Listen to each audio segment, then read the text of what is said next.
Good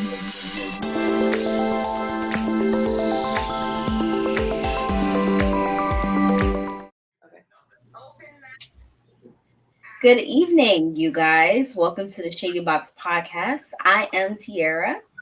I'm Candace. I'm Eileen. And I'm Victoria. And we are here on a beautiful Friday. What are you guys doing today? What's going on? How's the weather? The weather was really nice today. I wore a dress. It was so nice today. For no reason, I wore a dress. It was very hot today.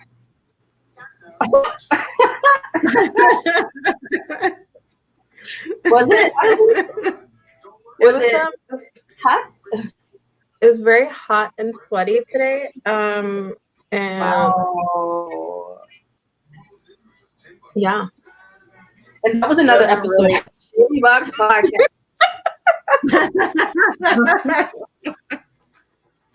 It was really fuego. I can't help it. It's subtle. I'm a little toxic AF. Oh, what did you have to drink today?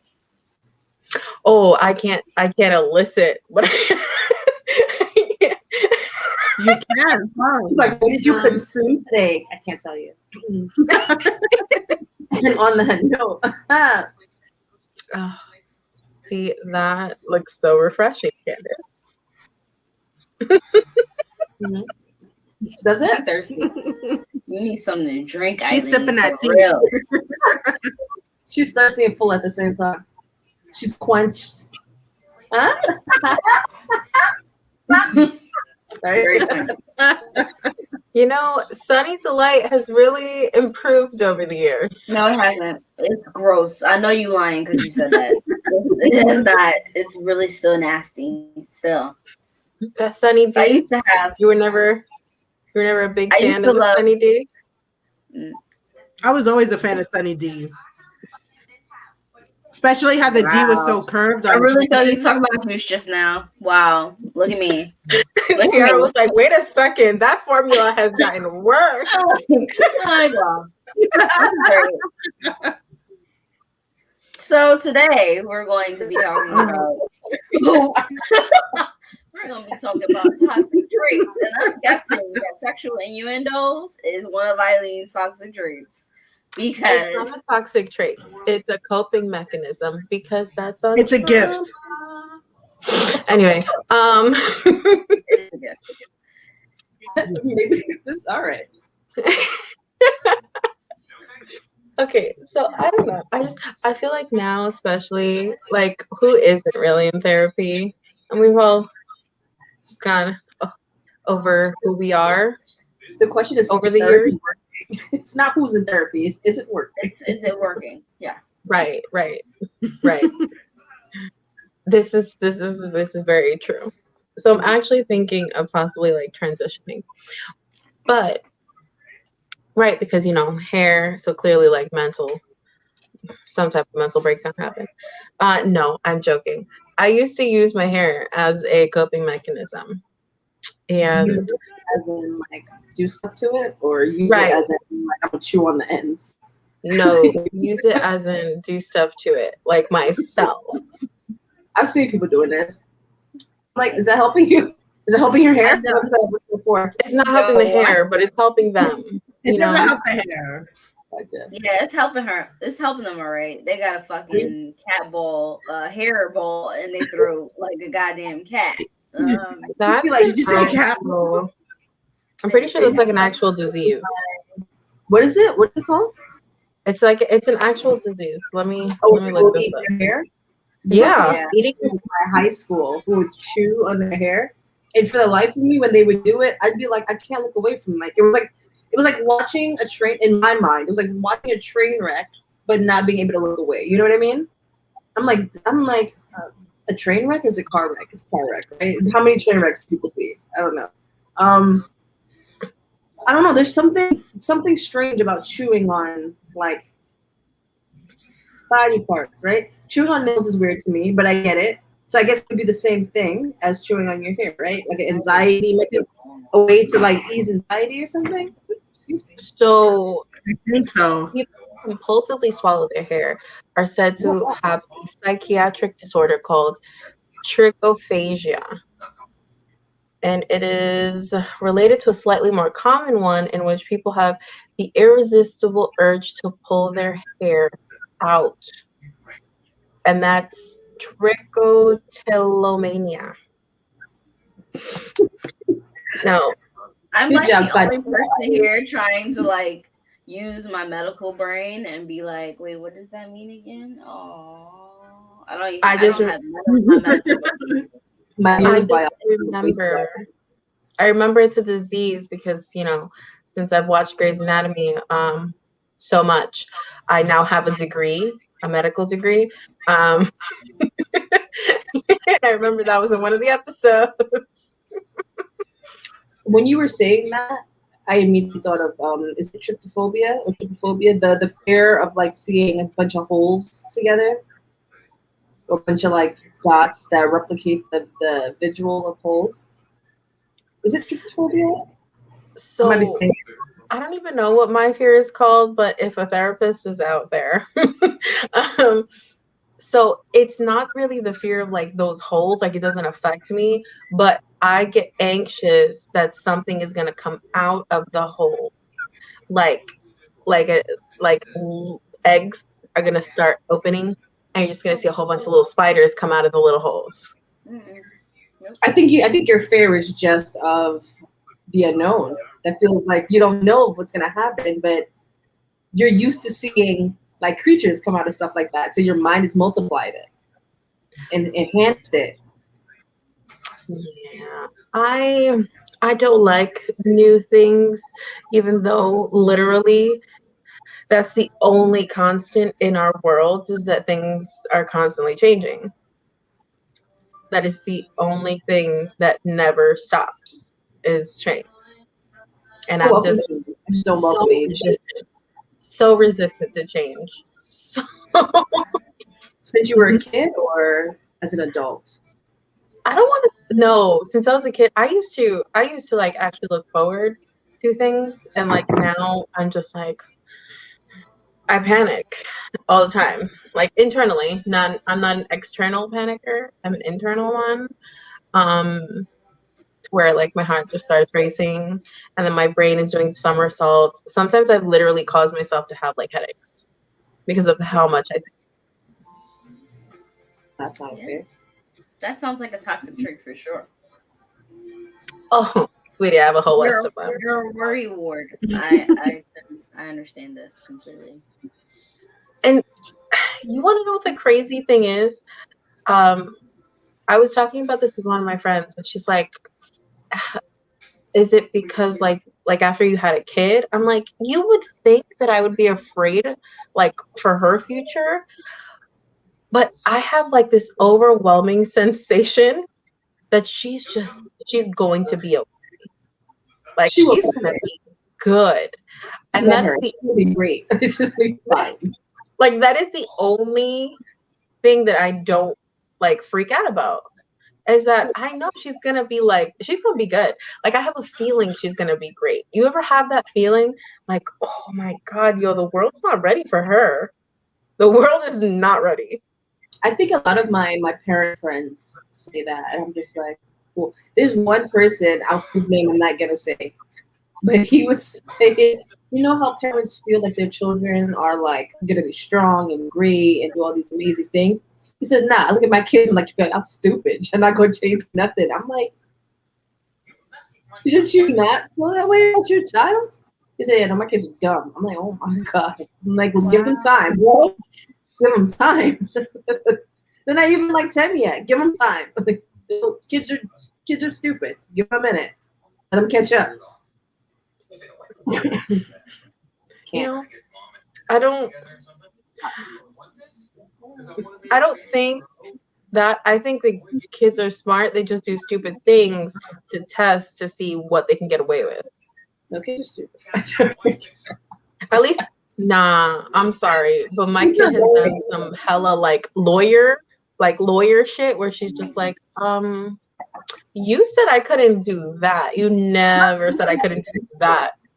Kids have potential, but they also do stupid things.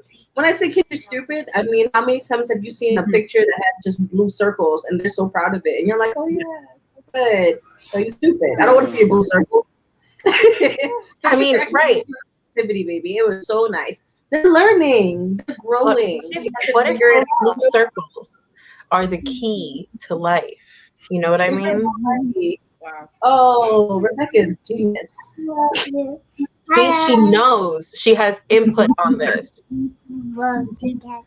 I know you do. Oh, But you got back Like up. she's trying to speak to me. I know it. I swear, that's all I think of when like little kids can't speak, and I'm just like, I look to the parent translation. Right. So I just figured I'd be like, I don't know what you're saying, but yay. Yeah, no, I really See, that's beautiful. That's positivity, because you're just like, listen, I accept you and as you are, and I'm just gonna celebrate you. I love kids to death, but my guy kids, when I didn't know what they were trying to say and they knew what they were trying to say, but it wasn't like going in my brain like, oh, this is what they're trying to say. I was like, I don't know what you're saying. I keep it a buck. I keep it a buck with kids. I think that ultimately, as a parent, I'm gonna be the most like nonchalant. My kids probably gonna think I'm evil. Santa Claus don't exist. That was not Santa Claus. That was me. I went and ordered all them damn toys, and you gonna play with every last one of them. If I see you playing with some paper or playing with something that's not a toy, it's gonna be about me and you. You got to give me my money back. When they want to play with the box that the toy came in. You're gonna get a job. You're gonna give me my money back for all the toys that you did not play when I bought them. Okay, absolutely not. No, I will be Santa Claus to your children. Okay, absolutely not. I think I'll come with colorful hair, and they're gonna be like, "That's Auntie Eileen!" Like, and I'm gonna be like, "Yeah, you want to know why? Because I'm gal pal Eileen to Santa." Okay, listen, overpopulation has caused just too much. Okay, he can't do it all in one night. So Santa he marks is out here hiring this people. hair. This hair means that you are blessed with one of Santa's helpers. Okay, that's that. So Santa we're is marked. out there hiring people in the pandemic. That's what you're trying to say? That's right, because Santa believes in all of this. Okay, he believes in just, you know, helping out the world in any way that he can. Nope. Nope. You go ahead and tell your kid This is a power struggle. Don't let me around your kid, because I'm gonna be like, I swear, I will literally, like, I will leave gifts in front of your door. They will all say Santa, and I will just knock incessantly until you answer. If you have another kid, I can't wait for your kid to get like 9 or 10. That's when you really hurt their feelings. You be like, hey, you know all them gifts you used to get. Why you think that you don't be getting them gifts no more? It's not Santa. Santa always make time to give gifts. I will follow your life, Tiara. Don't fuck with me. Do not. I think you just forget about one of Tiara's toxic traits. Her children will not know the magic of fantasy. No. But she's like, you know what? I just don't want to. I don't want to do like. I don't want to be like a fake ass. Don't take that away from them though. Like it's my parents tried.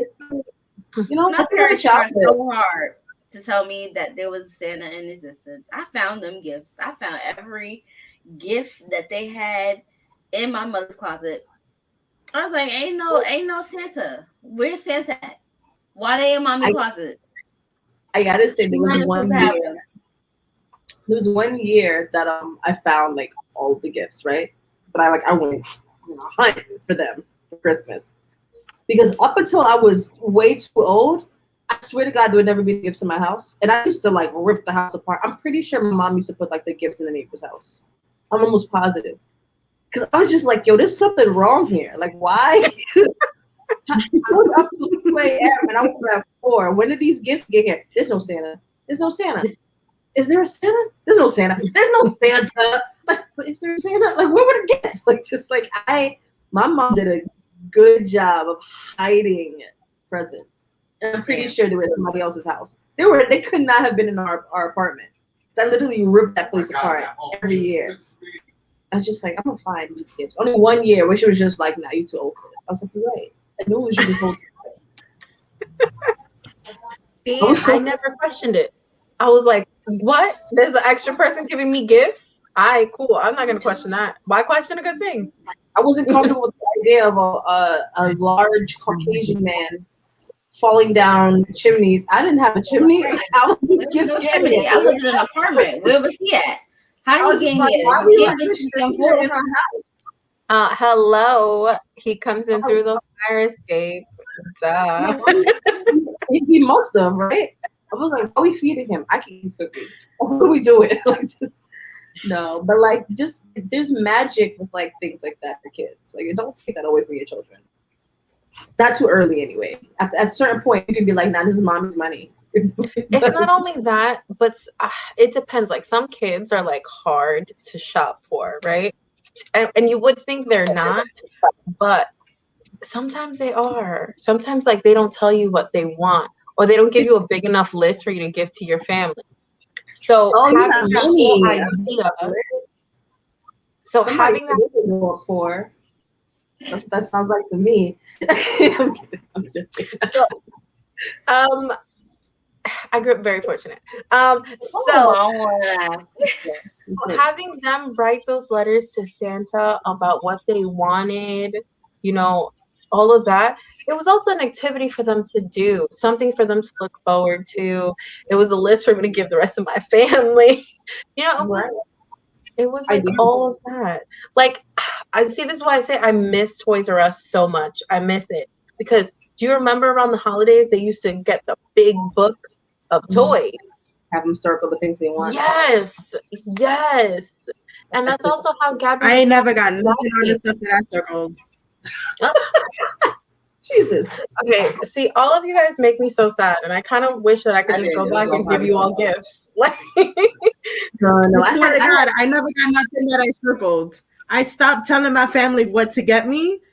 Probably when I was like, I want to say 13, 14, I stopped telling them what to get me because I'm like, yo, it doesn't matter what I write. Like, I'm not going to get it anyway. So get me whatever y'all want to get me. My birthday is a week before Christmas. So if y'all want to get me one gift and whatever, I already know that we're all broke anyway. So yeah, happy birthday to me. Merry Christmas.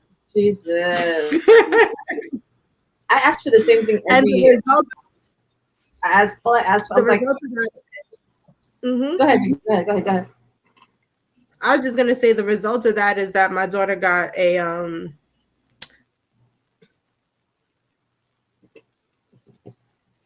did she dun, dun, dun. She got nothing. That's what Vicky's about to say. I want to say the baby, the Barbie dream house. Mm-hmm. I had all of them. Because that was massive. Vicky, come back. Vicky, come back. On us. Right. But until Vicky gets back, I guess, I was going to say that I used to ask for the same thing every year for Christmas. I would ask for my mom to be happy, whether it was the mall Santa or family. My mom would always be like, Candace, tell me what you want. And that's I guess to go back to our actual topic of the day, of this toxicity. Ooh, we got 2 Vickies now. Here we go. Oh no, we got 1 Vicky. Welcome back. Did I disappear? Back. Was it funny? Rose, you kept us in suspense, and then it was like, nope, you don't get nothing. I was like,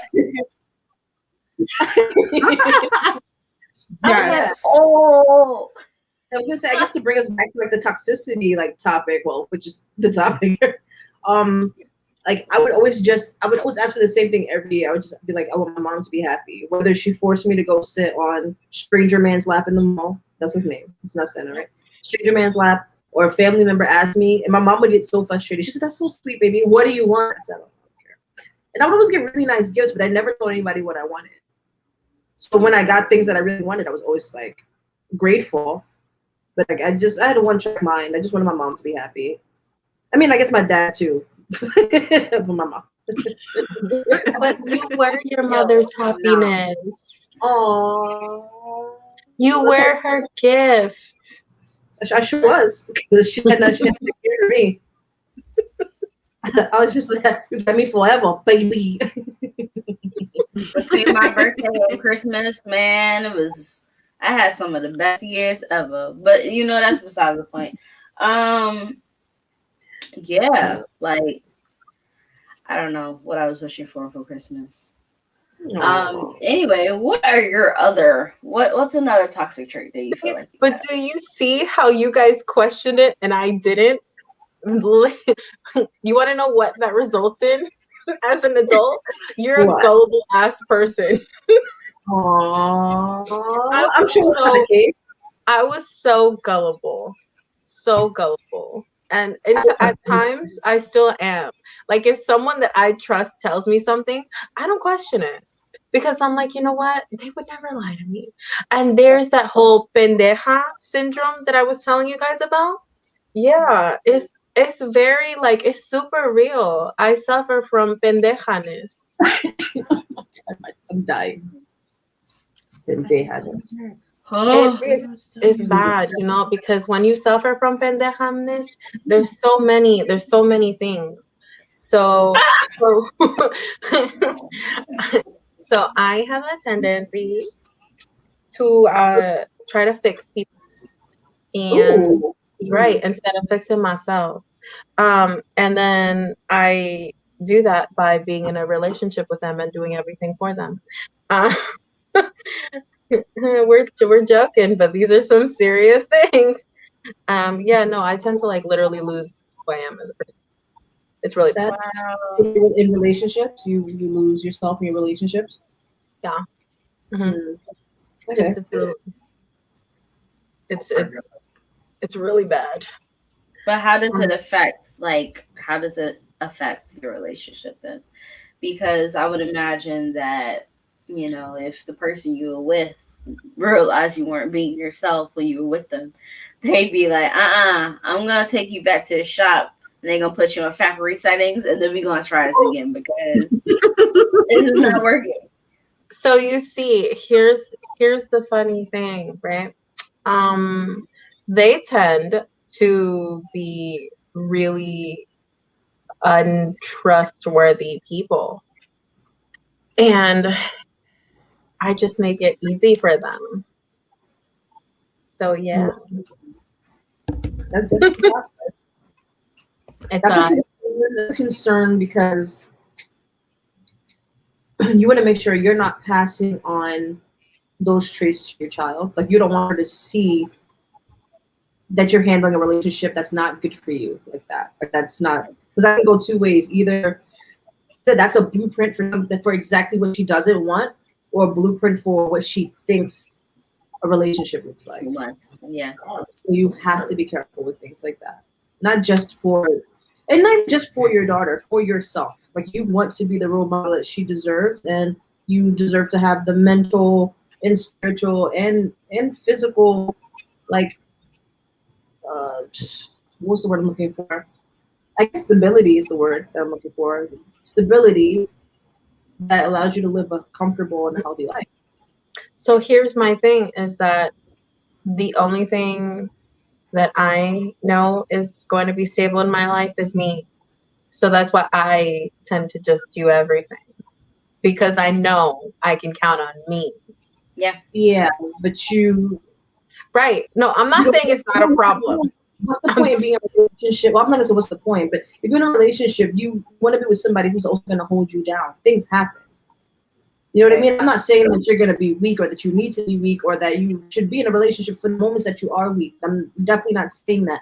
I am saying that if it happens, you want the person that you're calling your partner to be just that, your partner. That person needs to back you up, hold you down, and hold you up when you can't do it for yourself. Yeah. They need to help. They need to hold your hand while you help yourself, or remind you of who you are, how strong you are. So losing yourself in your relationship, how do they know what you? How do they know when you're not okay if you're not being you? No, absolutely. This is again why I see a therapist. Mm-hmm. Eileen probably just randomly start crying after watching a commercial. She's like, No, not anymore. Not anymore. Not anymore. But you know what? Some of those commercials be really sad, okay? Like don't put grandparents in commercials. Don't do it. Don't do it. There's a commercial now of this woman. She's so stressed now. On her phone, and her aunt calls her and goes, "Oh, I have COVID." She goes, "Auntie, you're high risk. You have to call and ask about these antibodies." And I'm just like, "This is. I don't like this reality. I don't want this." Like, you're diabetic. You're high risk. I'm like, too real. Too soon. I'm like, are we advertising stuff now for COVID? Jesus, it's been a year. This has been a year. Every time the commercial comes on, I change it. I'm like, I cannot do this. Can you believe like we're literally like? I remember when they was making all those nicotine commercials, and I was like, "Mom, if you don't stop smoking, you gonna end up just like that. Can you please stop?"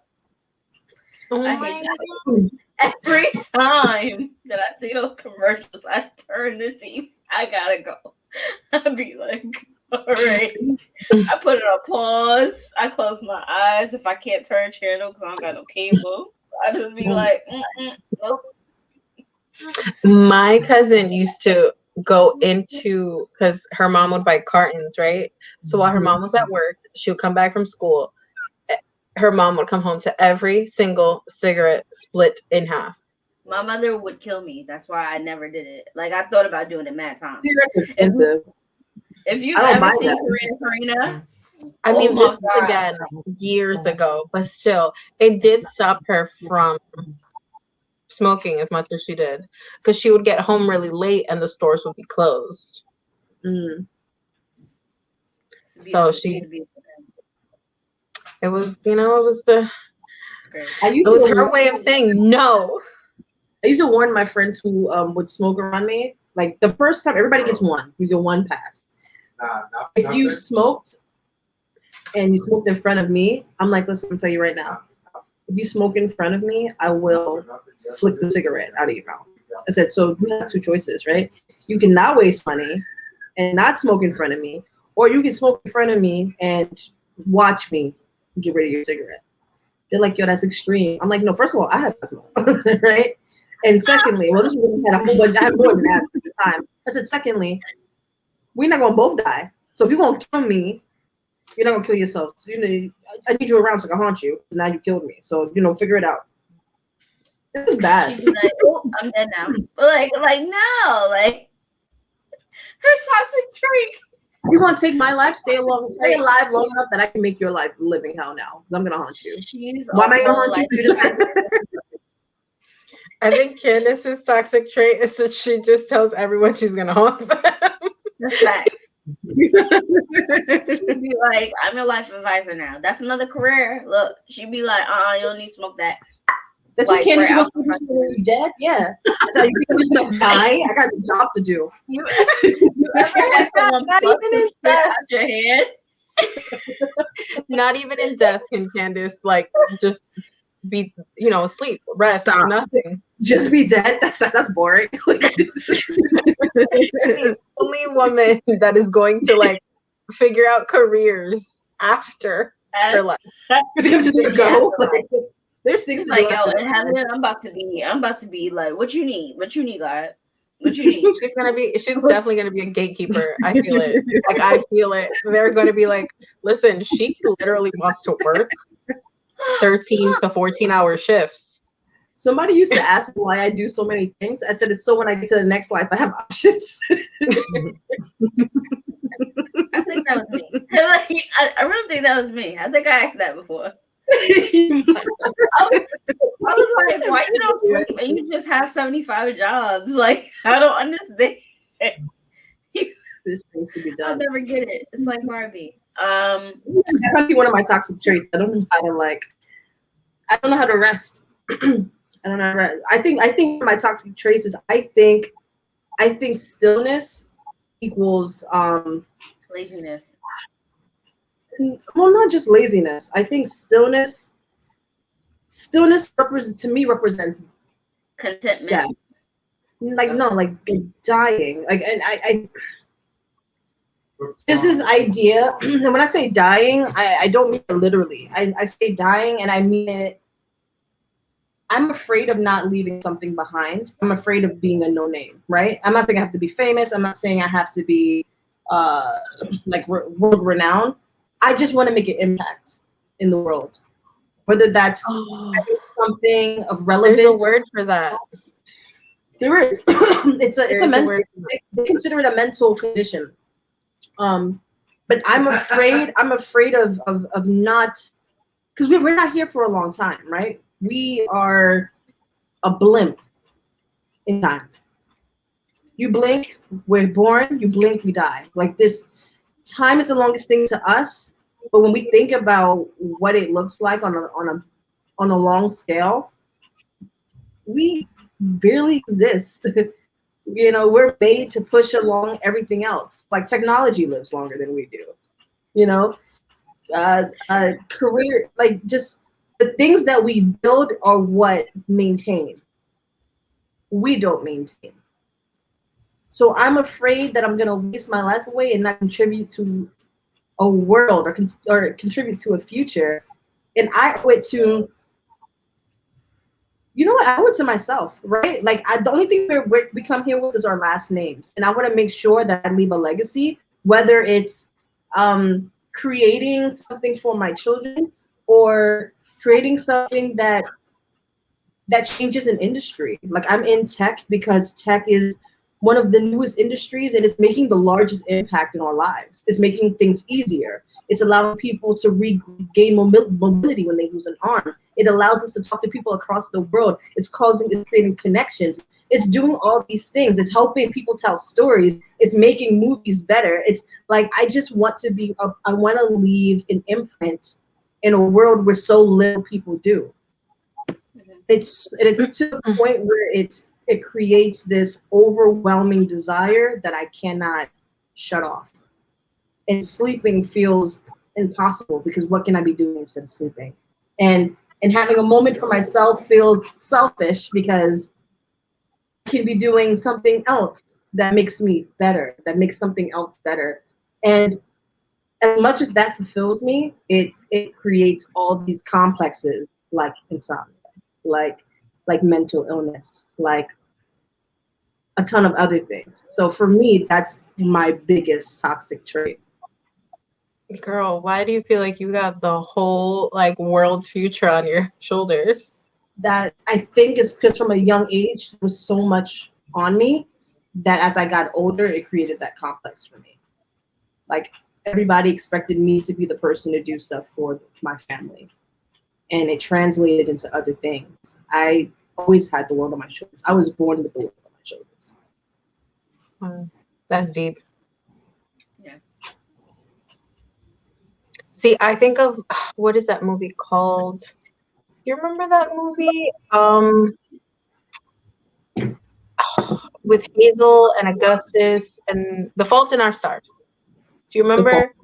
I don't know if you guys have ever seen it, but when Augustus is like, well, I know there was a movie. It is a movie. Here's both. The book, amazing, absolutely phenomenal. Cried the entire time reading it. Still till this day, cry for the movie. So in the movie, he says that he fears oblivion. The exact quote is, "I fear oblivion. I fear it like the proverbial blind man who's afraid of the dark." Mm-hmm. And I immediately thought of that. Like, he's just so afraid that he's going to leave the world without impacting the world, without leaving his mark on the world. It almost eats you alive. If I could describe what this feeling is, and in a way very similar to what he says, imagine that there's a black hole always chasing you, and if you stop moving, everything is gone. That's that feeling. Is this constant, is this thing behind you at all times. And if you stop doing the one thing that you've been doing to escape it, then you're gone. You're done. That's kind of the feeling. So what would make you feel like you've left your mark on the world? I don't think there's something that fulfills that need. I think you become a person that just does these things because of that complex. Don't get me wrong. I try to work on like having moments for myself. It's just hard for me because I've been doing something for so long. I try to practice better habits, but sometimes I do neglect myself. And I've mentioned it before. I forget to take care of me because I'm so busy taking care of everything else. I have to make sure my mom is okay. I got to make sure my partner is okay. I got to make sure that my godchild is okay. I got to make sure that, I don't know. So who's to say? Maybe I might have a child, and that might be the moment where, like, if I don't take care of myself, I can't take care of my child, you know? I think life changes our perspectives. I'm really hopeful that that's the case, because I've also seen cases where mothers have literally been hospitalized because they've just been so on top of their child they forgot to take a sip of water for like 2 days. No, I'm gonna have to practice some patience or something. I don't know. You're gonna have to schedule meals, schedule nap time. When that baby is asleep, you sleep. You better be asleep. No, you can't save the world while your child is napping. You can't. I know, I'm fully aware. I've been a big cousin and an auntie for a long time. I know the steps. All right. Well, Candace and I have unleashed like 2 years of therapy on here. What about you guys?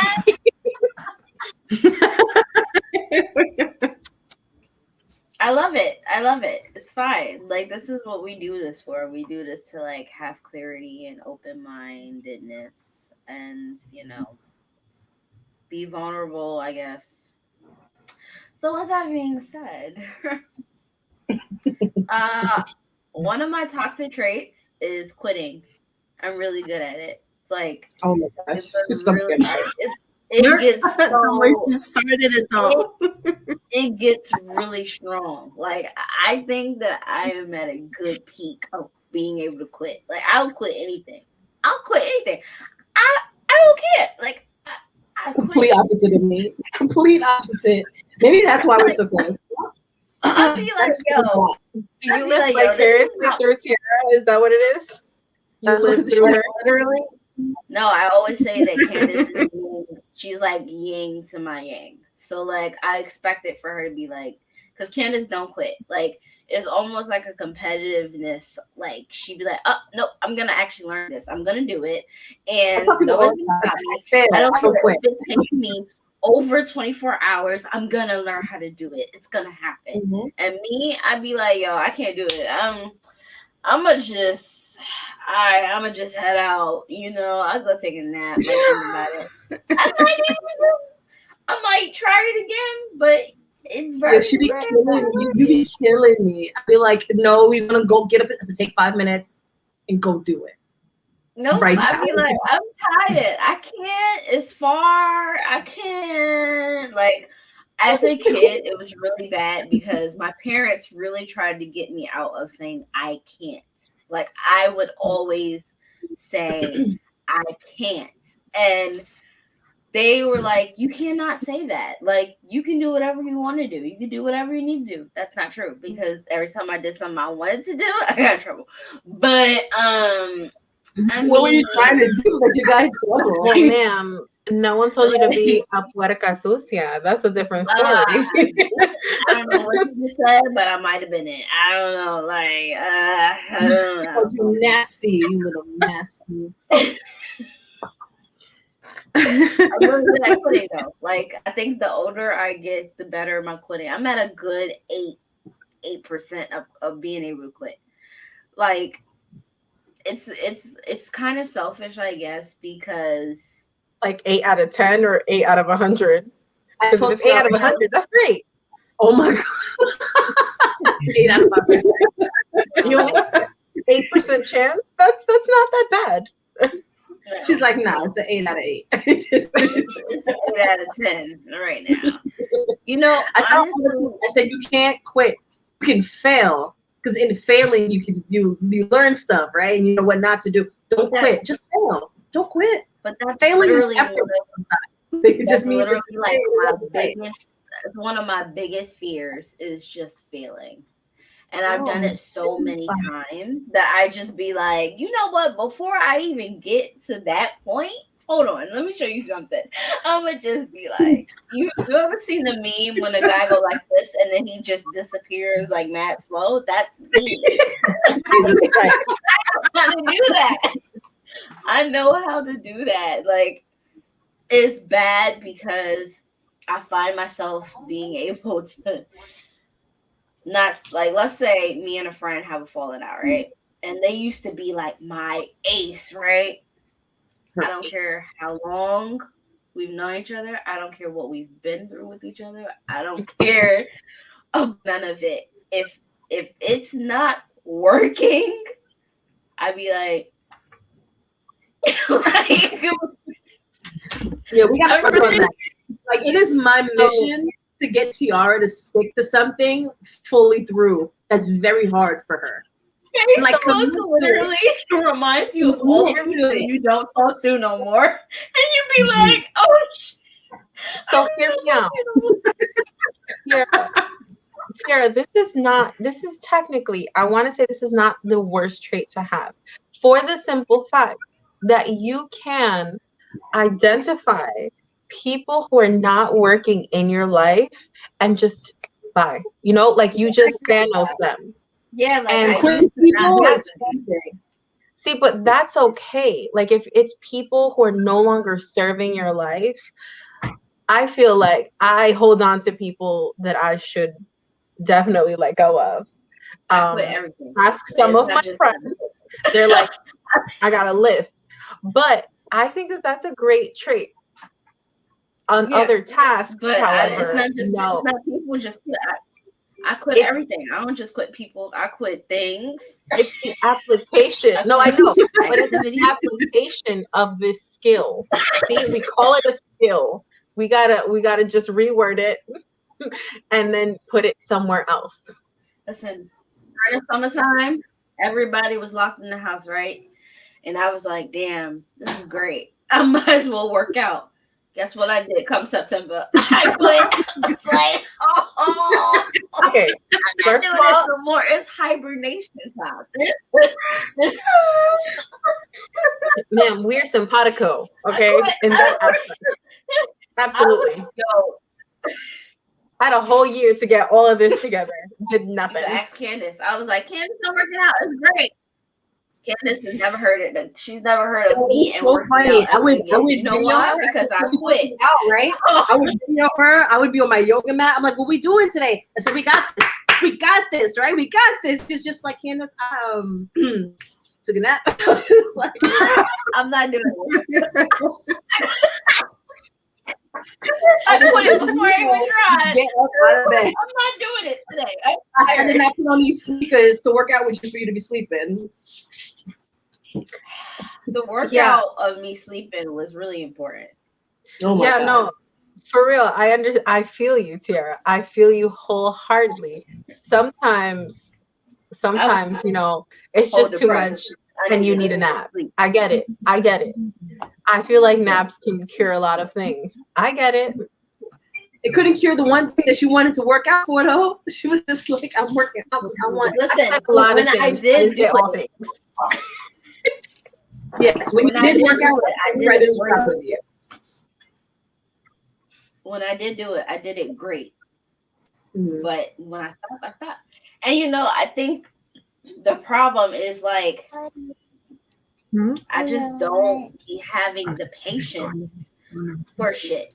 Like they say, oh, you gotta do all these things to lose weight, and I'm like, damn, I'm just gonna be fat forever because the way you're set up is that I am not gonna do all of that. That's too much. It's too much. Work out, but like losing weight is literally 80% diet. So you just gotta cut back a little bit, mama. Yeah. I love food. I love food. I love food. My diets consist of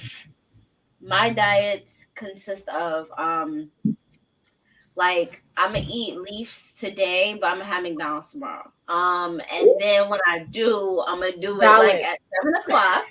You should And that's have gonna be the balance. only time that I eat, and then I'm gonna be walking. I'm gonna be right here with it, like today. I literally, you know what? Right? Here's the thing. Here's where the balance comes in. You can have all those things that you like. Start cooking it yourself. No, sure. I'm cooking way more than I used to, and you know it because I moved out, and well, I have I'm to very feed proud of myself. you. Good job. But today I had a muffin and a smoothie at like 9 o'clock, and then I didn't eat until like a half hour ago because I Yeah. was really like, okay, I'm on a diet. Oh, I look good in this dress, I guess.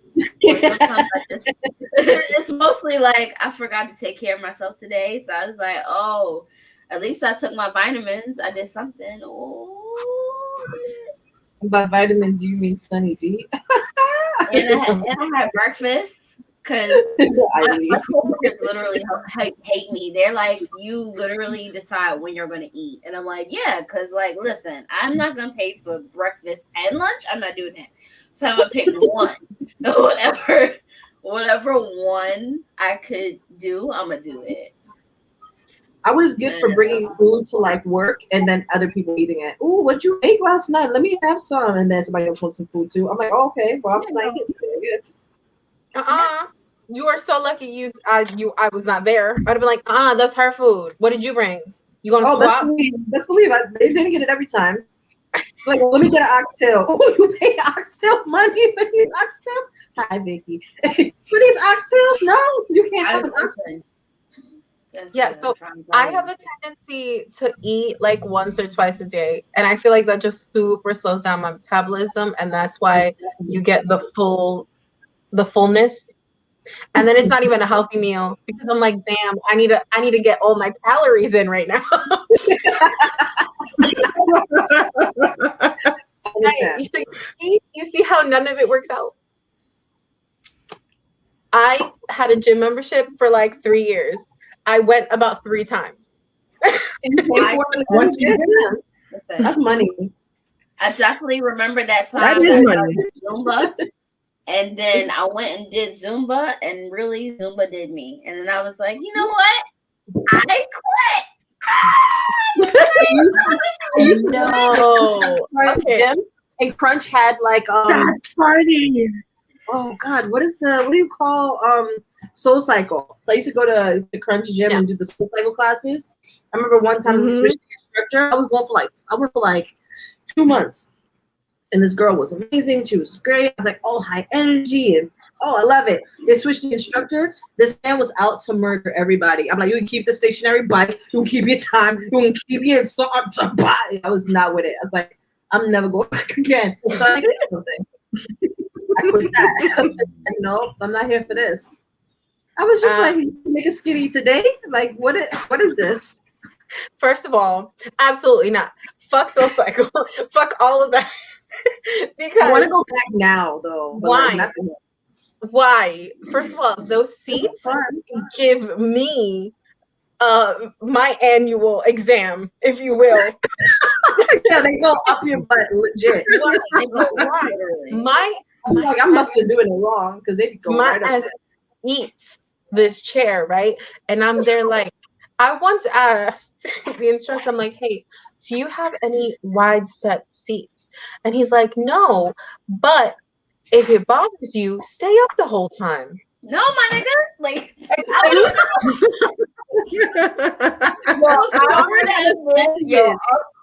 I'm the worst.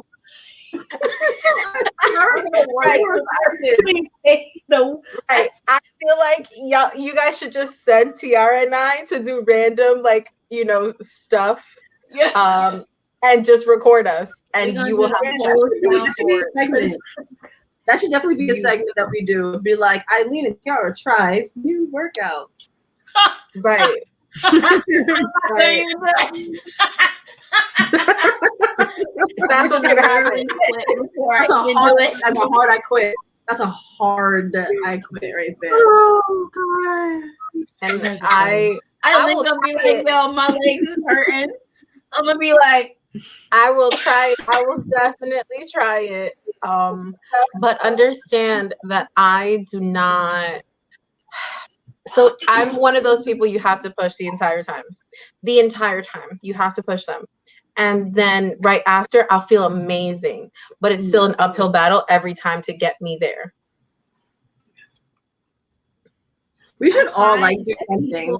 We should all do a segment where we do something that we don't want to do, just record it and post it I'm up. about to do something I don't want to do tomorrow. I'm about to I'm recording me at Then you know work. what?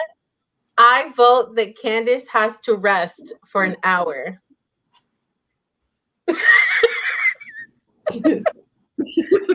It got real serious right now.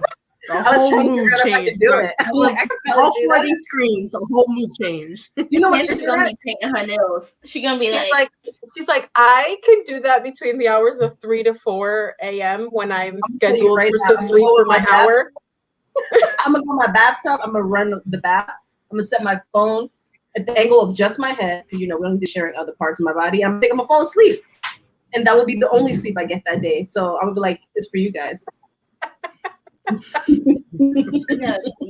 she gotta be in the ocean to go to sleep. That's some sad mermaid shit. I'm over it. Like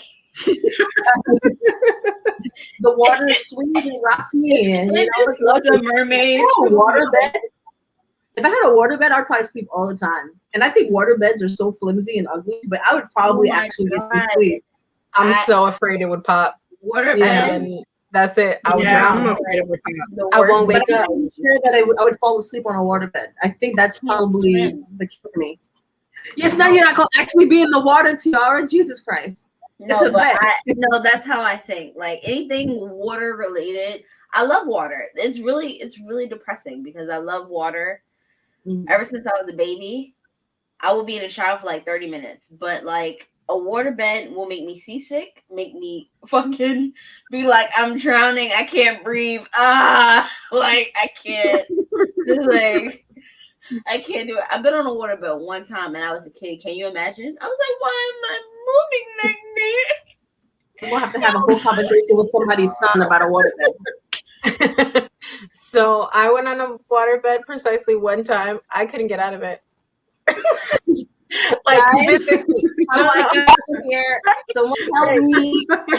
I had to like roll off of it. And if anyone knows me, I have a tendency to A, be a heavy sleeper, and B, wake up late. So a waterbed does not work for Eileen time. Oh my God, how sexual is this? But I want it. How sexual? It's like leopard print. It's like a leopard print bed with like leather all around it, and it's a water bed. Do you remember? Oh my God, I want that bed. Wait, what is that? I want that bed. Did you guys ever watch that movie where he was like, it was like from the he was in the 70s. He had his fro, and he was a ladies' man. Was it the ladies' man? Ladies' man. Ladies' man. Oh, ladies' man. Is that what you mean? Yeah, that was it.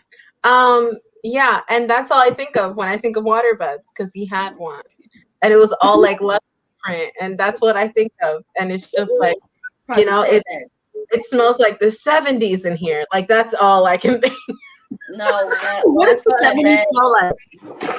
Drugs and rock and roll. I thought about like sweating and sleep, like sweating in your sleep. Like that's what I thought about. Like, can you keep a waterbed cool? Because that might be like nice for the winter, for the summer. But, like when you like the other side of the pillow. Oh my God! Wait. So in the winter, will it freeze? Maybe you can warm up the water. That would suck. I don't want a water bed. Can you imagine going to jump on it and it's just a solid ice block? What is a water bed conditioner tablet? You know what? I don't want a water bed. It seems like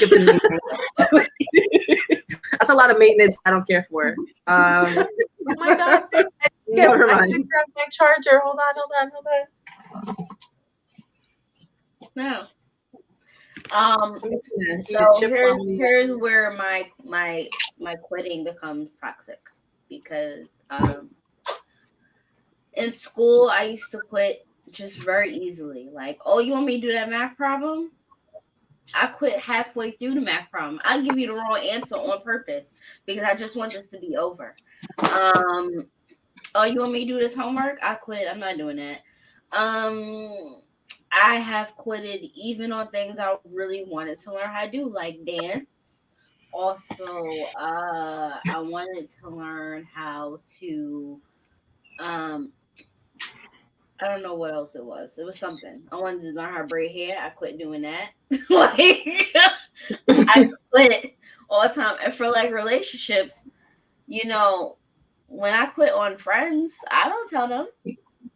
I don't tell anybody when I don't tell anybody when I'm about to quit. Like, I don't. I let it be a surprise. It's a surprise. Like you don't give an eviction letter. To your friends. Yes, an eviction from your life. I don't. It's a surprise. Like if you don't hear from me for months, I quit it on you. I'm so sorry. Like I don't care. And it's like even worse now because I never knew how losing my grandparents would affect me. So like, or even just losing like a friend like to death. Like I've never lost like anybody like that. You know what I'm saying? Like I've never lost a friend to death and then losing my grandparents to death. Now I'm just like, I don't need. It's bad. It's bad. And that's why I'm kind of wanting to go to therapy, but also like the idea of being able to quit because if I'm getting really tired of something, I have to just let it go because I'm just like, I can't, I deserve better. But like there are things that I want to do that I've already found myself quitting on, and now I have to try to get back into doing it. Like wanting to. Can you tell us what they are?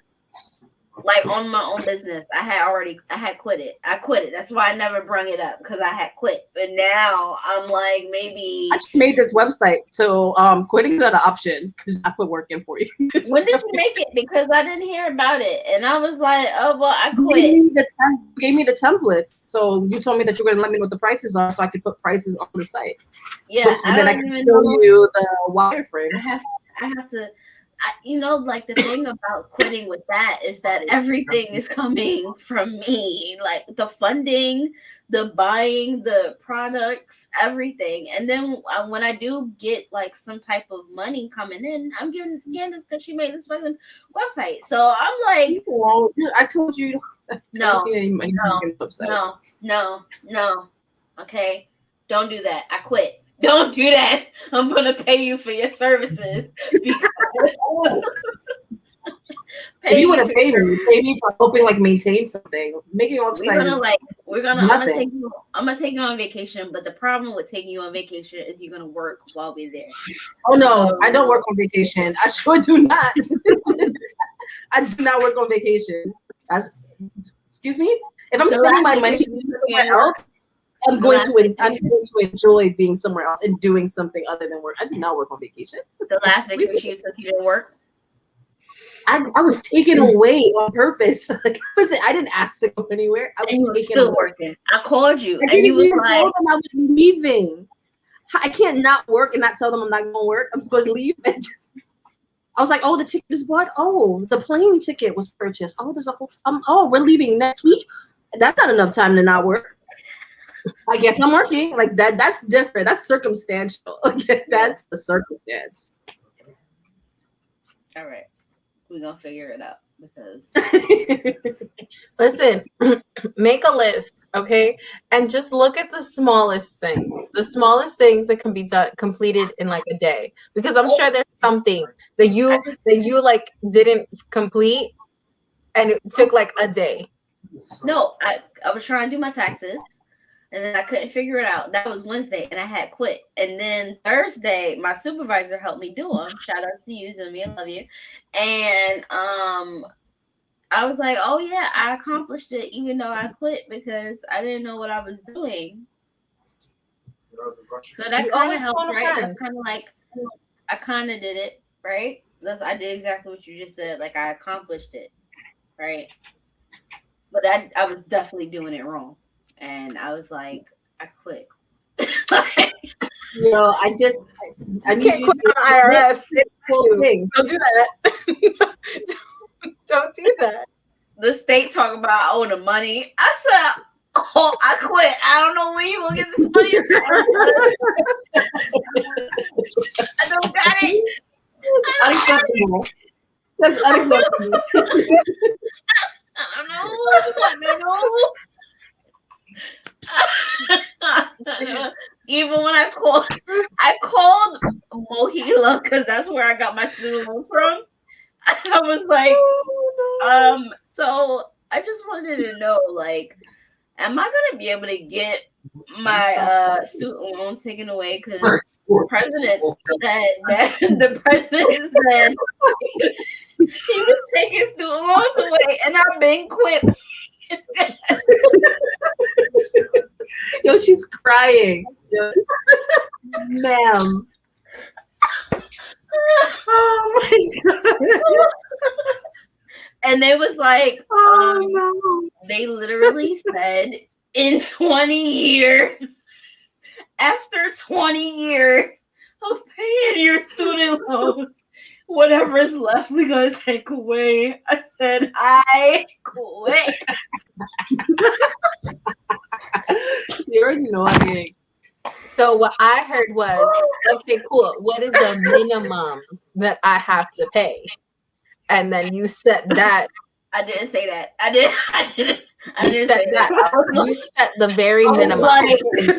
like, so let's say I want to pay something. I could just, do I have to call y'all or do I have to do it on the website? They was like, you can do whatever you want on the website. I said, okay. I don't know when you get this payment. Girl, pay $1. Pay $1 a day. Oh my god. I can't. You got this. You got this. Again. I really can't pay $1. Like I tried. Like I tried to pay $15 one time. They was like, no, see that you have to talk to a representative. Okay, you got to let them know. Listen, this is pandemic times. We are. Oh my god, I can't. Talk to representative. Did you never did this? You be on hold. Your wait time is 1 hour and 30 minutes. And that means you have 1 hour and 30 minutes to do something else while you wait. No, I can't wait because if I hear that song one more time, No. I'm gonna quit in the middle of the call. See, this is Tiara. I cannot do the calls. I can't. Absolutely not. No. See, when it comes down to this, like calling for something or anything, I've literally been on hold. So my job primarily depends on me getting a hold of insurance companies and representatives. Oh my god, doing that? No, Tiara calls the asthma attack in my lungs. I laugh so hard just now. So, oh my god, you best believe that Eileen is the best Hispanic Karen there is out there. Okay, it's the country accent for me that when you said out there, I was like, oh, yep. Listen.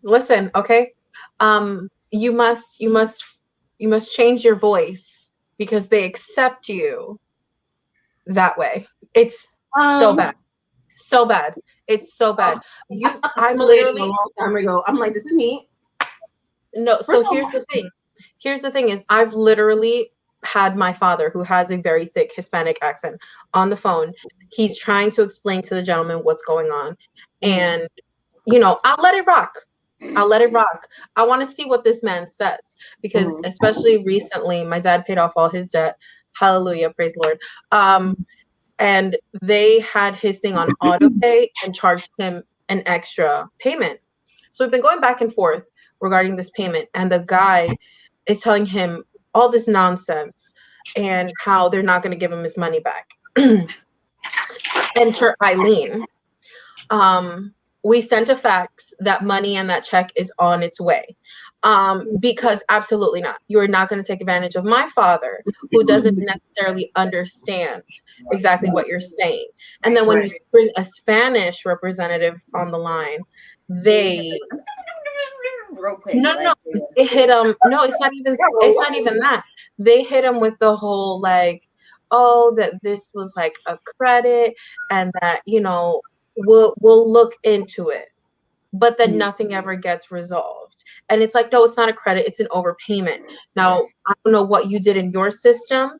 However, you need to reverse that, and you need to send this money over here. Sent them a fax from the bank proving that they did their investigation, submitted all that to them, called them again, got a representative, got a manager, because absolutely not, I will call for a manager, I don't care. And boom. But this is what I'm saying, all these companies are ready and out for their money. They're out for a buck, and they take advantage of people who don't necessarily know the lingo, who know to get a person's name, a reference number, who know how to like work around, or who know anything of this sort. Like, I spoke with this person, they told me to speak to you, they told me this and this and this. Enter you, what can you do for me? And I just feel like a lot of the times they just take advantage of the fact that there's a language barrier, and I don't appreciate that. So unfortunately, a lot of the times I do have to put on this very Karen-esque, if you will, voice, where I have to almost speak to you as if, hey, we tried it the nice way. So now I'm going to speak with your manager, and we're going to get this resolved, because I am tired of dicking around, and I'm tired of you taking advantage of a person who is not necessarily from this country. So let's proceed with this. Right? No, grab your manager. I'll hold. I get it. Right. So, Tiara, you would like for me to be on hold for an hour, girl. I got you. I'll call you when they answer. Okay? No, that I be on hold. Like, I'll be on hold, and if they be like, if you give us your number, we will call you back fast, because I don't want to be on hold. Like, if I hear the song one more time, I'm going to throw my phone out the window. I can't do it. Sometimes I just be like, dun, dun, dun, dun, dun, dun, dun, dun. Like, I'm just there. I've been on hold for 2 hours once. Somebody came to the phone. They're like, hello, click. I was like, no, that's happened too.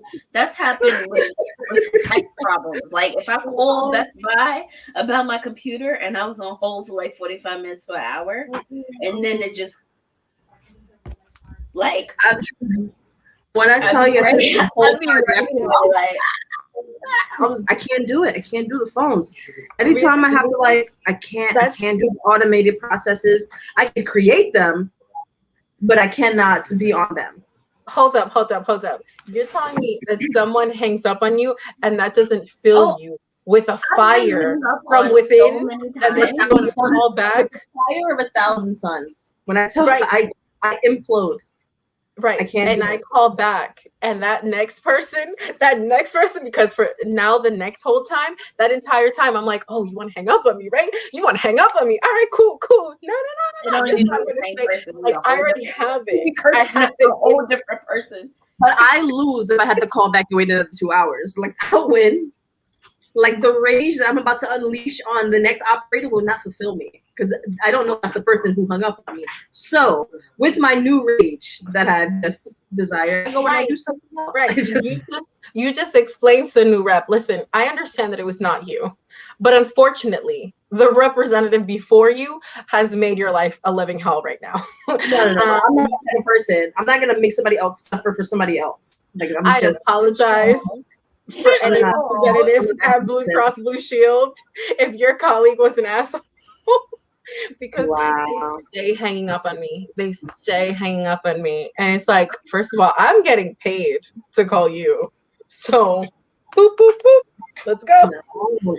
I might have a lot of things. Patience is not one of them. Like, I no. I really do not have patience when you become a mother. Oh, sure won't. I'm gonna be like, ooh, other family members. Here you go, baby. No, specifically. So for me, the patients came during potty training. Oh. Yeah. My uncle does this all the time. He said, "I'm done wiping asses." He It has was a he has an 8-month-old baby. I'm like, "You're not done wiping nothing." Like you've been wiping for a lot longer, buddy.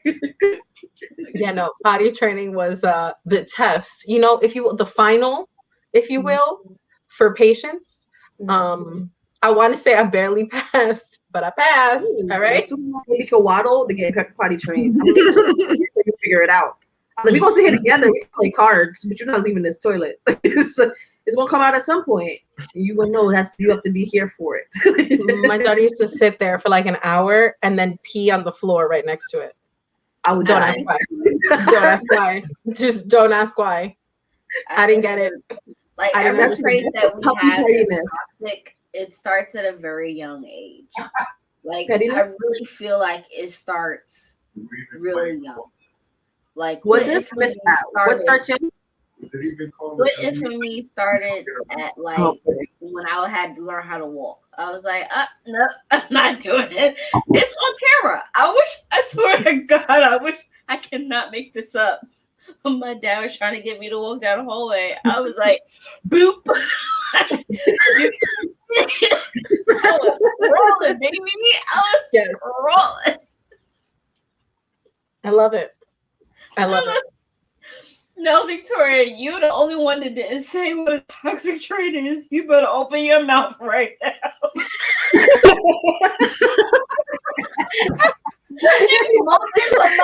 Oh my God, you guys.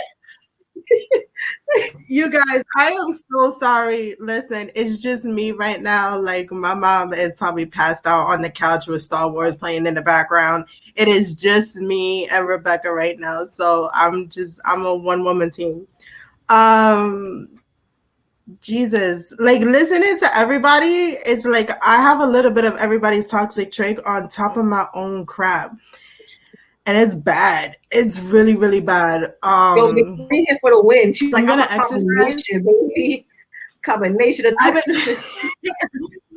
I'm a exercise one of my toxic traits right now by procrastinating a little bit. I just want to say that like self-reflection is, I feel like it's a super, super important thing that everybody needs to do.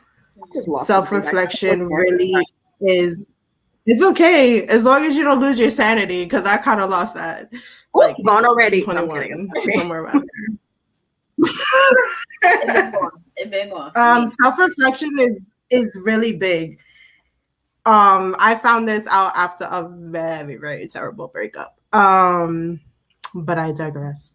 Self-reflection is really, really big. To be able to look inwards and identify things that you would like to change in a healthy way. And I think that's a really, really important. The key word in there is healthy, which is why it's not so much of like talking down on yourself as opposed to it being self-reflection. You have to learn how to identify those flaws of what I see as flaws, be able to try to kind of pick it apart and understand and look at your past in a very neutral way and recognize the feelings without having the feelings overwhelm you as it did in that moment. So I think that this is probably one of the most important episodes that we're going to do, because I feel like it really shows that you can not only pick yourself apart, but you can laugh at yourself about it, but then also really identify some of the roots on where that is. And I think a lot of people struggle with that. Yeah, I mean, I think I've mentioned it before, but like shadow work is something that we should constantly be doing. And it's one of those things where like, as we live our lives, we're going to continue to like build up like subconscious issues and stuff like that. And if we're not dealing with them as individuals, so I absolutely agree with you, Vicky. If we're not self-reflecting or as I like to say, if we lack that self-awareness of what makes us tick and why we do the things that we do, we get lost in the world and we get lost within ourselves. So I agree with you. I think that reflection is huge. So I saw a TikTok, and I believe it was Not Your Bun Daddy. I know, just hear me out. So she was saying we how we criticize these past like versions of ourselves that don't have the same like tools and information that we have now, and we're literally here crucifying ourselves for not knowing better back then, but we didn't have the same tools that we have now. We didn't have the same experiences that we had now. We went through that and learned and gained all of this knowledge from it. But we also need to not criticize those past selves of ours because they did the best that they could at that time. And then we wonder why we're so afraid to grow, or we're so afraid of what's next or what's coming in the future, or to grow, because we know that our future self is going to criticize the version that we are now. So yes, a lot of self-reflection is great, but there is a difference between self-reflection and having that criticism for yourself when you didn't know any better. Yeah, it's definitely important. I'm struggling with trying to find some time to do that myself. I feel like I'm just going through a lot right now personally, and I am actually craving that serenity in order to really do a deep dive into what's going on. That's how important this process is to me, because I have felt the benefits of it. I have went through the benefits of it, and I have capitalized on it. And the reward is so important towards your mental being and how you cope with things, that to me, it's literally something that I crave. And when I don't get it, it just triggers everything else that I have. So it's kind of like a double-edged sword for me. And being self-aware, I could be like super hyper self-aware to the point where I know what's going to happen. I see it coming, and yet I can't stop it because I just have issues. So self-aware could kind of be a little pain in the ass too.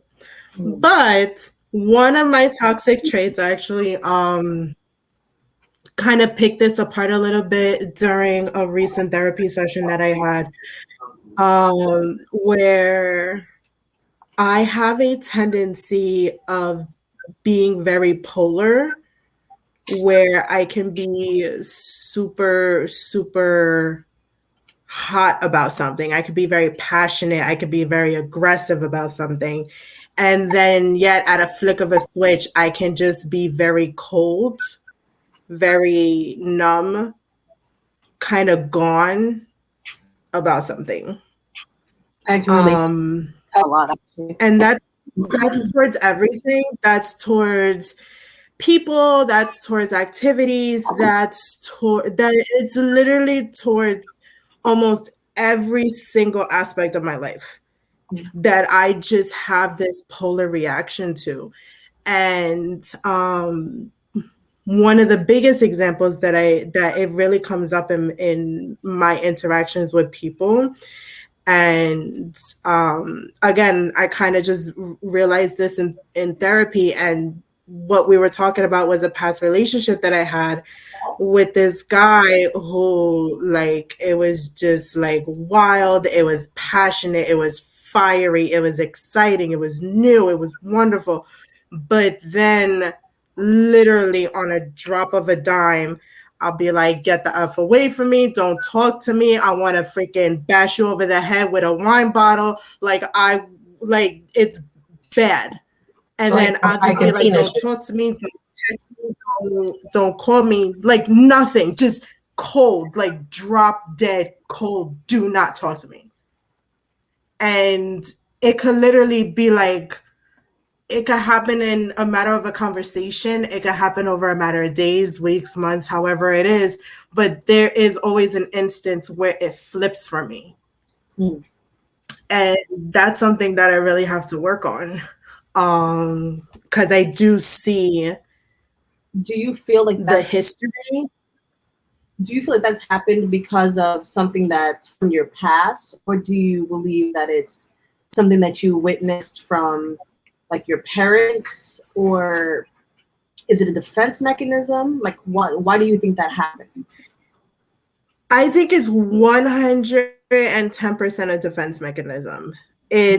I think it comes from a lot of like how I was brought up where like you're nice to everybody and you treat everybody the same and you're respectful in this and that. And because of that, I was very, very naive and I basically let people walk all over me.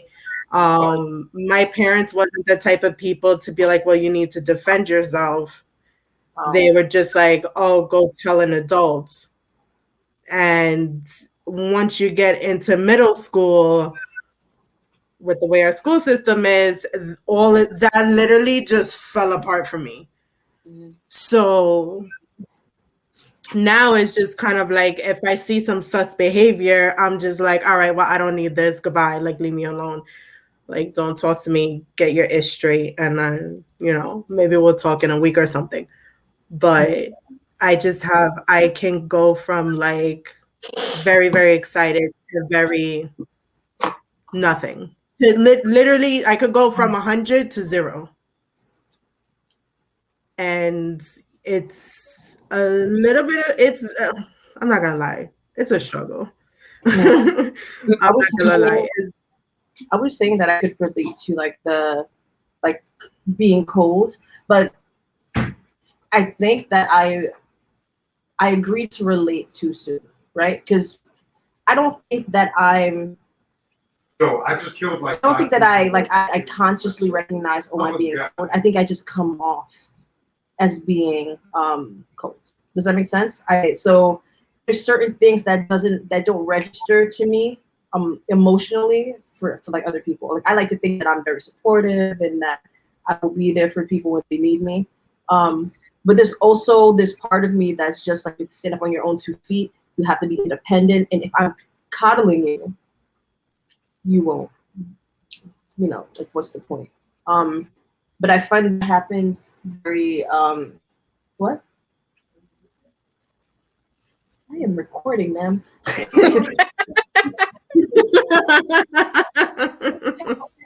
Yeah, I have it's a bandage. It's it's elastic.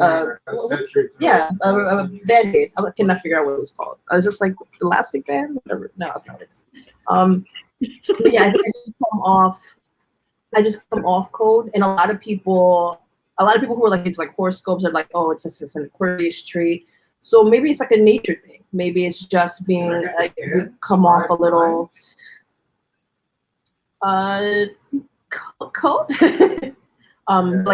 My friends have been like, you give with everything inside of you, but there's a part of you that when you feel like that person isn't being authentic, or that person is lying or in the wrong, that you are very standoffish, or that I'm very numb to their feelings, or I come up very cold.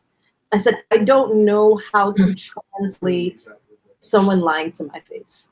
You know what I mean? Or I can't say, hey, you're lying, and not know if they're lying, but feel like the truth is not being said to me.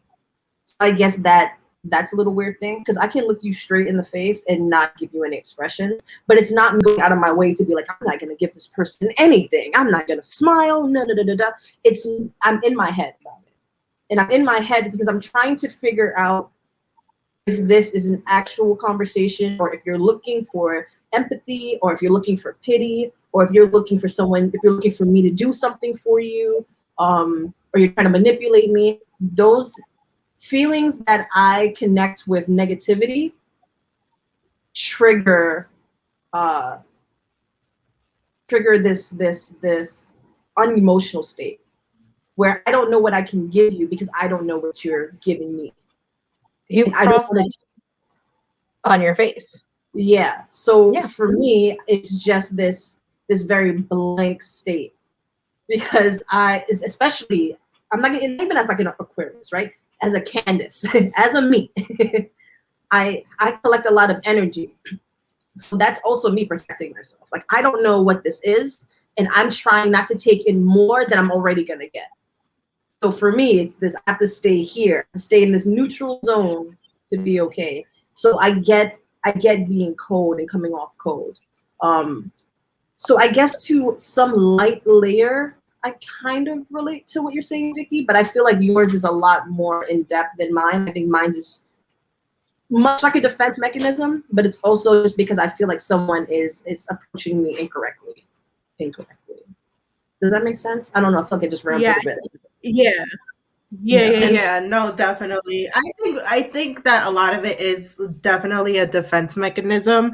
But again, that my super heightened self-awareness of mentally how I am is just kind of like I would try to talk myself out of it and just be like, all right, let's try not to go that route, even though I can literally see my mindset going there, and I can feel it's so weird and kind of insane to say, but I feel it as like a bodily change I get that. where I would I just understand that. be just very just kind of like blah blah blah whatever, or if I'm like flirting with you, I just be like, yes, like let's go, and then it'll just be, Mm. and it's like a completely different That person. shift, I don't And know. I don't know what that shift is. I don't think I've ever experienced that shift like that. I do get the hyper awareness and being able to measure what something's going to be, and either preparing yourself for it to happening because you know it's going to happen, or telling yourself, hey, I have to change the series of events somehow, some way, so it doesn't happen. But like the switch, I don't know what that feels like, and it's interesting to hear you explain it the way you're explaining it, because I can't imagine it, like I yeah, don't. it literally feels like a switch, and like I can even like talk about instances on when this would exactly happen. That's how crazy that it is. Um and it's It's so just cool, I it's think. bad. It's just so weird. It's so weird. I was It's talking about this at work. I was like, I would love to get like a brain scan and see what my brain looks like, because when I do all this self-reflection, I'm just like, what the hell is going on in there? Like, why? You take offensive question I'm And about it's to like, let ask. me get a CAT scan. Don't like I'm not trying to be offensive, so don't take offense to it. Is I've heard people who have like bipolar disorder explain feelings like a switch also. Have you ever been checked for that? Are there levels to bipolar disorder? Do you think that you could have like a minute version of it? I don't think so. I Mm. think that I have a I think that because I have gone through so much bullying and just verbally and mentally and emotionally abusive relationships, that it's literally just like you're either gonna It's get sweet yeah. me or you're gonna piss me off. Okay. So So, and depending on the situation, right. like, So I think with but I Candace, think like, that I've, sorry, I don't mean to interrupt, but I think it's more along the no, lines it's of okay. like, see, for the most part, they're definitely like, don't get me wrong, you can definitely live in extremes, but it's like, where's the ladder of it? Mm. I think that's where it's like, maybe, but bipolar disorder is very hard to diagnose. Yeah. I have friends that, they literally like they suffer from bipolar disorder and have been diagnosed and are on medication, um and still have to kind of like talk out their thought process because it's still an ever changing, and it happens just like that where it's a switch, and mentally they can verbally say like, I understand that right now I'm not making sense, but there's something in their brain that doesn't allow for them to really know that there's a ladder. Like, you're allowed to be upset, but you're not allowed to just exit from the conversation. Mhm. Or, like, you're allowed to feel everything that you're feeling. However, when you do this, you're very much so dismissing your partner, and that's not exactly your intention, but it's something that you are technically suffering with. So that's, I think, like, the way that you're explaining it, where it's a switch, where it's like you get this or this and there's no in between. That's the concerning portion of it, because it's okay if you're like in between. Like, we should all somehow try to get in between, because living in both extremes may not be the best thing. But yeah, I don't think she meant, but I get what you're saying, Candice, where it's not like something where you want to be offensive, but it's something where it's like, I've heard this before. I'm not too knowledgeable in it. So I want to know, is that something that should be considered in these instances? Right. Right. But then I also think, like, I feel like I've gotten better at it, because I feel like it was way worse years ago. I'm talking before Rebecca, everything. I feel like it was way, way worse. And I feel like I've gotten better. So it's just like, and I mean, in all sense of transparency, I've only had like 4 solo sessions of therapy. And I did a lot of this work to work on myself without therapy, without medication. So I feel like if it was to that point, would I have been able to do it on my own? Would I have been able to figure out a formula for me to do it on my own, as opposed to not so much? Because I feel like I would have been worse, or I would progressively get worse. And I actually feel like I've gotten better. So it's like, it's right. weird. At some point, you probably What happened, Kiara? At some At point, some point, you probably were worse, because when you were explaining it to me, I was thinking the same thing. I was like, that sounds a lot like bipolar disorder. Like, listen, but I wasn't, like, that's not my place to say anything. So, but you are doing the work, and you're able to do it by yourself, or majority by yourself. So it's not as severe as it probably have been in the past. It's like you're in a better headspace, or you're just able to, like, comprehend these things and say, hey, I need to change that.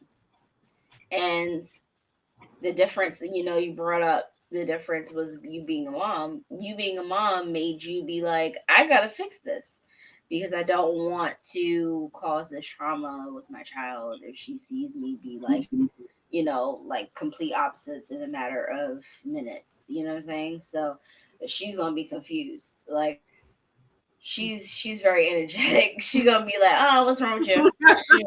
You was just happy just now. Like 5 minutes ago. No, yeah.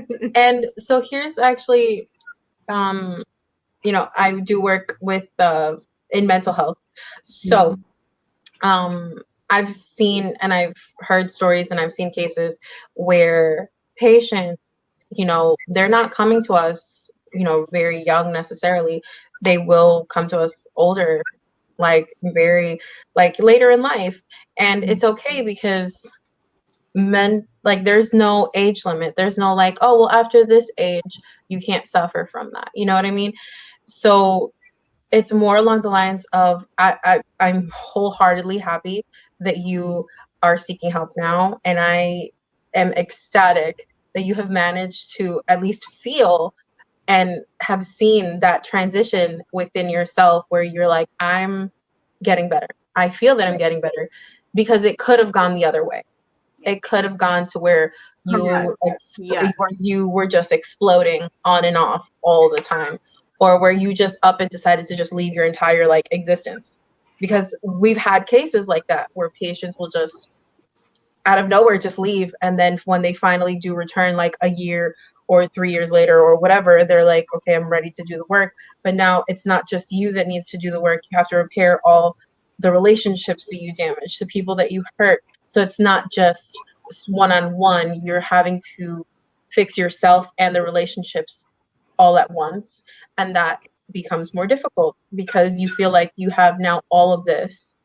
And I'm glad that you have seen and have that self-reflection that a lot of people don't. And I also feel that it's because now we do have so much information out there about mental health. We have so much, and there's still so much that's untouched, but I feel like now everyone's more open about it. And like we started off the episode where we're just like, well, who's not in therapy? Well, it's like, no, what therapy is that if it's working for you? Because at this point, I feel like everyone is seeing someone. Yes, So, for whatever reason. For whatever reason, I don't get much out of it. I can't tell you. I've the therapist I've been paired with, and it's not like it's been a whole lot, but they never know how to like. Okay, and I'm like, what is it that you me? so here's the thing. I can't help. So for you, I don't know. I like it. I don't know if necessarily talk therapy would benefit you. Because I feel like you could talk circles around people. You know what I mean? Like trained professionals, you can talk circles around. Why would you say that? What do you mean by that? No, explain yourself. Exactly. Just that, ma'am. Yeah. You're very self-aware and you know what your problem is and you're looking for the correct repairman. And I don't think that a lot of therapists are equipped. Like, I feel like they also, so here's the thing. I feel like, so with everything that's happening, I feel like all the good ones take it. So, no. I don't know. Mine is pretty good. I ain't gonna lie. Mine is pretty good. She's the best. I love her. So I think there are so many different forms of therapy. You can have the. I was just like, I don't know how I would be there. You have the talk. You have like literally, there's so many different forms. You can do cognitive therapy. You can do like continuous. I don't think you really like to do like continuing day treatment or because I don't think you're there. But like I don't think mentally you're there. I think like you genuinely need like better coping mechanisms for this. I don't know how you feel about medication, but then there's also the medication management portion of it. So it really just depends on I don't either what works for you.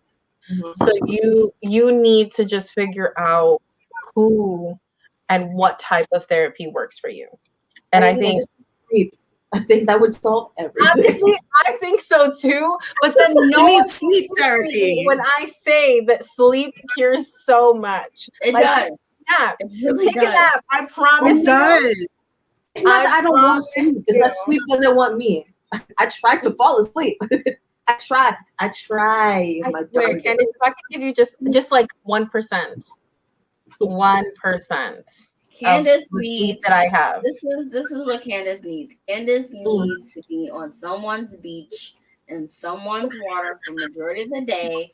That she's gonna go in the hotel room, get in more water in her bath or her shower, and then she's going to like have some sunny D, and then she's going to sleep. That's the only way it's gonna happen. So guys, correct. We are starting a GoFundMe. We are starting a GoFundMe for Candace. When I tell you a beach day gets me 8 hours of sleep or more. Oh my God. I need a beach day so bad. I need to tan. I need to put my feet in the sand because my plantar fasciitis be acting up. I need to hear the waves, the seagulls. I need to be one with the water energy in which the beach can provide. Ma'am, and then I need to sleep on the beach and go home and sleep. Yes, and listen, the beach is my cure. I go to the beach, I swim, I nap, I go home, I get more sleep. That is like the one thing that does it for me. Why do I know this about her and I'm never like I because don't because you're my best friend and you call me, I'm in a bathtub. Kim, you still in the bath? Yes. And it's like in the bath at 1 o'clock in She the has a morning. whole bathtub. But this is the see. So I have such a love-hate relationship with the beach, right? Because I love being in the water. That sand, though, that sand gotta go. Because I I love like the sand. I do right your feet. I do not like My getting body, in my places. whole body. Yo, the sand though is when I tell you is the richest exfoliation process. If you have any skin issues, go to the beach. Maybe not New York Beach because you'll probably get something. But go to a clean beach. That's true. don't. Josh's eczema clears up so well after he What? comes home from the beach. I'm telling you, it's like the next day. It's I want to say it's about 30 to 50% better. It's crazy. So anytime I go, well, not New York beaches because New York beaches make me worse for the reason they break me out. The waters here are so polluted. But when I go to the Caribbean, my eczema is at bay for when it depends on how long I'm there. So let's say I'm in Barbados for a week, right? I will not see my eczema flare up for over a year. But see, that sand, how fine is it? How it feels like nothing on you, right? It's the sand here. The sand here gets all up in the crevices. Okay, and I'm a big girl. I'm a big girl. So I got multiple crevices. I got multiple crevices. Yes, yeah, it gets in all the rolls. Every roll you got, it's gonna be there. Every Right. roll. I don't Every need roll. that. Yeah. I don't need that. I don't need it. And no matter how much you try to get it out, it's everywhere. Okay. It's like her. It's there for weeks. It's there for weeks. You be taking like 7 showers and you still got sand on you 2 weeks later. It's crazy. Sand being in places that I can't get it out of, and glitter being on me weeks after I have not been. If anybody wears glitter and they touch me, I panic. Because glitter will be on you for like a year. You will find that speck for months to come. You're gonna be like, where's this gold stuff of glitter come from? When I think of glitter, I think of Victoria's Secrets because they used to put shimmer in everything. Like, why am I so shiny? Yes. Glitter's another thing. I'm so shiny. I hated the shimmer. I hated it. I didn't mind the shimmer for 2 reasons. One, I loved glowing in the sun, and 2, I sweat, so that shimmer lasted about 20 minutes. Oh my god! And that was it. That's terrible. But yeah, when I'm on vacation, I'm on the beach. I'm on the beach. Eileen is a mermaid. Okay. First of all, I will go anywhere. Bring me to the clearest of waters. I literally want to go on vacation on one of those huts that's on the water. That is my goal. Tahiti or Bora. Oh, yeah. I had a dream last year about like this particular place, right? And there was this mountain. I've never been to this place a day in my life. And I showed it to somebody at the job I was working at. And they were like, oh, that's Tahiti, which my heritage is part Tahitian. Like they're by way, like they're in Hawaii now, but the background is Tahitian. So I'm like, I've never been to Tahiti, never seen Tahiti, blah, blah, blah, blah, blah. I think that I was having like call dreams. Like, if you guys have ever dreamt of a place that you've never been, like there's something calling you there. So I had this dream like a year or 2 years ago, and like I'm guessing my heritage must be here. That's what I'm claiming. That's the energy you're putting out in the world. That's so all the ancestors. They girl, I will claim it with you. Let me know when. I'll put my PTO days. Don't tempt me because I've been literally ready. Okay, I've been ready to just be buck naked on a beach. Okay. But not really. I've never done that, but I want to. So not really because I can't. I have body issues. I have a lot of stuff happening. I would be coming from that beach, nice and red. Girl, I got body issues too, but I'm dying to go commando on the beach. Are you kidding me? That is I'm one thing. I'm actually an exhibitionist, and I don't look at me if you don't like it. I will gladly be naked. I don't care who yeah. look at. You can look as you don't Correct. like it, then don't look. Why are you looking then? You could look at anything else. Why are you looking over here? I'm a whole exhibitionist. Right? That's a Whole fact. exhibitionist. Yeah, I wish I was like that. Yeah, no, but, I'm not. but like I have a whole bunch of like years of being told that I am fat and ugly. So yeah, that's I rebuke those comments from your life. I'd be like, I same, rebuke same. those comments. I remember. I remember when they dissed me. I remember. you know what? Bad and ugly. I think when Tiara starts doing remixes, I think that's where we need to close out shop.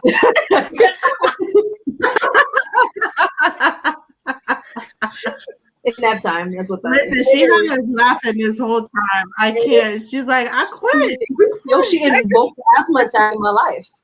I laughed so hard my lungs quit. They were like, "Oh, you okay?" When I give it my 2 weeks at my job, Tiara, I'm calling you to come do it for me because I can't do it any better than you. She's gonna be like, I quit. Oh, Vicky quit. She's gonna sing a whole ballad to your boss. Why you Absolutely. getting your stuff up? Why you getting your stuff together? She's gonna be like, Vicky quit this job. Like she gonna give it to them. Yeah, absolutely. We should actually Can't do a wait. business where people can do like quit grams. Right. Oh, what happened to Tiara? Oh, there she is. Oh, She's gonna have that a would be little. awesome.